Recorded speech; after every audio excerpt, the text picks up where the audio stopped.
What is leadership? What kind of leadership are we talking about? What kind of leadership are we teaching? What leaders are we teaching? When we run certified agile leadership trainings, when you come to my certified agile leadership trainings, what kind of stuff do you learn?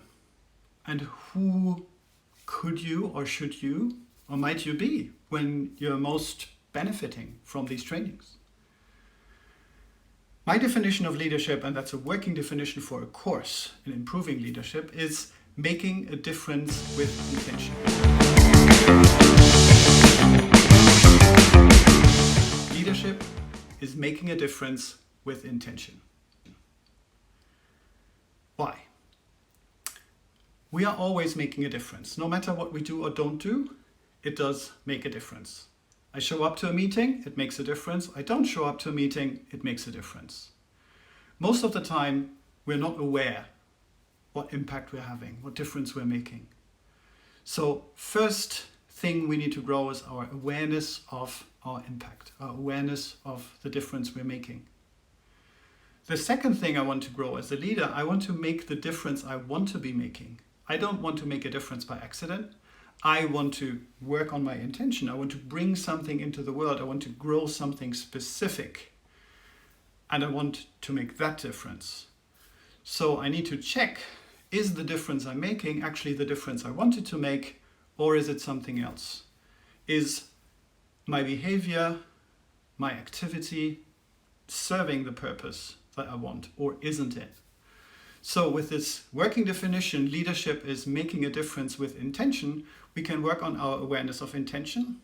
Unfortunately, this is not taught in schools to let human beings learn to know what they want. So we need to grow that skill as well.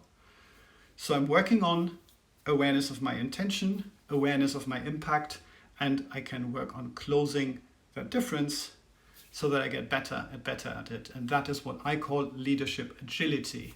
Becoming better at what we do. It's very similar to an agile team that regularly inspects and adapts the way they work. An agile leader would regularly inspect and adapt the way they work and improve through that.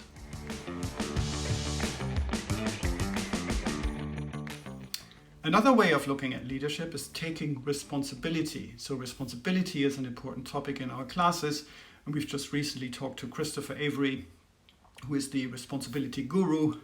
And we're using his responsibility process in our classes to help us understand how taking responsibility works, why we can't give responsibility, even let alone making somebody take responsibility, and how we can encourage responsibility and how we can take responsibility for other people apparently not taking it, which is a really interesting thing.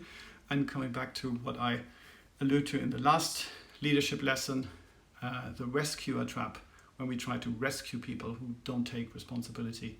That's a different video about the drama triangle.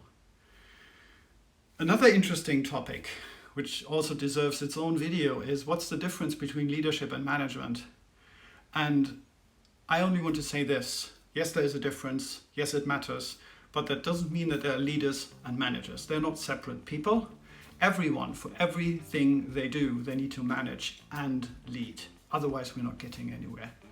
So the difference is important to know, but for now, it's just important to know that leadership is important whenever we want something to change, whenever we want to make a difference.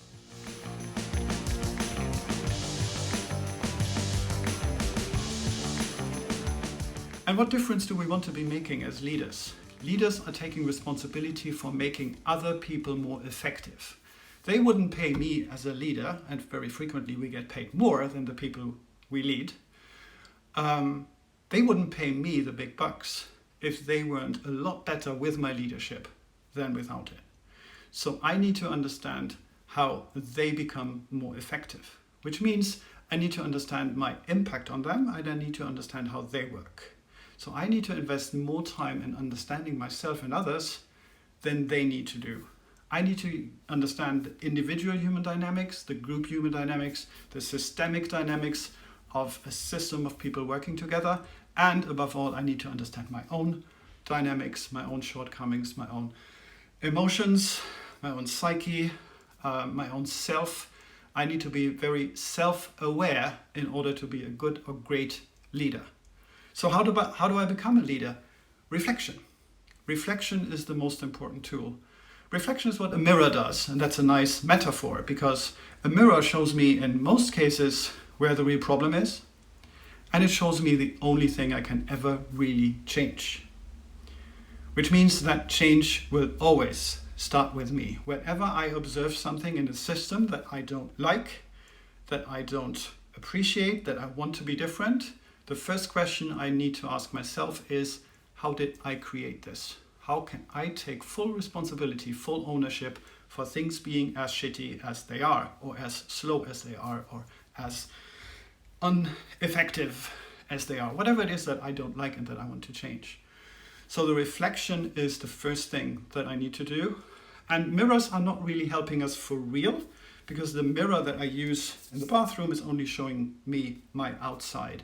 And it doesn't show me what's going on inside, and the inside is what makes up my leadership.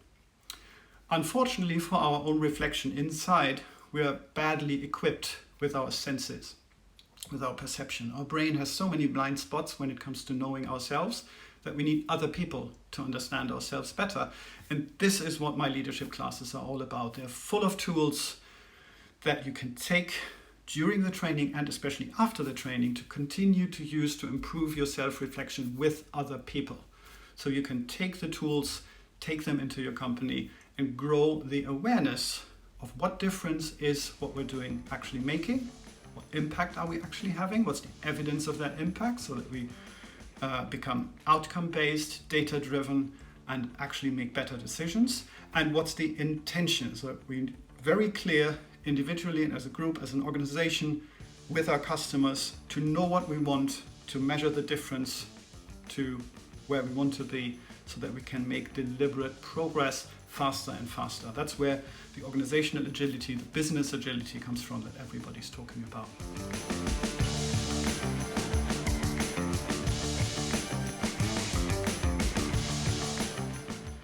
So what about roles? I said in the beginning, who might be interested in this training? Everybody who wants to improve leading their life will improve from this training, because we're fairly role agnostic. You want to improve how you develop relationships. That's what leadership is all about. You want to improve how you set up the contexts for these relationships to develop in, because it's the context that create the containers and the trusting environments for relationships to thrive. And it could be the relationship of you to your employees to each other, you and your employees to your customer, to your product, to your market, to your suppliers. All of these relationships need conscious development, and there's such a myriad of relationships. You can't do that on your own. That's why we need leadership in every role.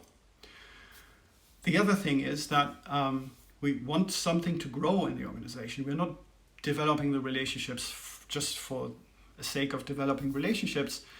The work is more than about having relationships. We want something to grow. We want value to grow. We want connection to grow. We want purpose to grow. Obviously, we sometimes also want money to grow. And for all of this, we need to understand setting direction, measuring progress, these basics that help us understanding a system in which something grows, in which relationships thrive, and in which contexts are clearly managed, so that all of these things can happen. And none of this can ever be perfect. We can not pay attention to everything. Attention is the most limited resource that we have as human beings, as leaders, as organizations. So all of what we do in these trainings is help you pay better attention to what matters, help you understand yourself and others better, so that you can become a better and better and better leader. Coming back to the roles. You might be the boss of an organization, and you might ask yourself, how do I need to change to create the organization I want? If the organization I have now is not the organization I would like to have, how can I take ownership for it being like it is? And what leader is the next organization that I want to need? Who do I need to become for the organization that I want to lead? You might be a manager who's finding themselves within an agile transformation, and lots of different people tell you things about Scrum this and Kanban that and impact mapping, and story mapping and all of these methods and cross-functional teams and no silos anymore and autonomy and self-organization and cross-functional, all of these are just buzzwords. In the end, what you need to do is you need to create the conditions for anything to change, and then people can figure out together what is more effective than what you're doing today. And it's always going to be a step. It's never going to be a radical change, because that's not how human systems work. You might also be a coach, a scrum master, a product owner. You might be a developer. You could be anyone in an organization who wants to increase their impact. Maybe you just want to advance your career and you want to get better at understanding yourself and others for that end. And all of this is perfect. All of this is welcome. The classes thrive because of the diversity of people who bring all of this to the table. This is what leadership is about. This is the kind of leadership that we teach, that we help you develop. And this is who I am. Olaf Lewitz, happy to serve you as a leadership coach and leadership trainer. And I hope very much to see you maybe again in one of my leadership trainings. Stay tuned, and thank you very much.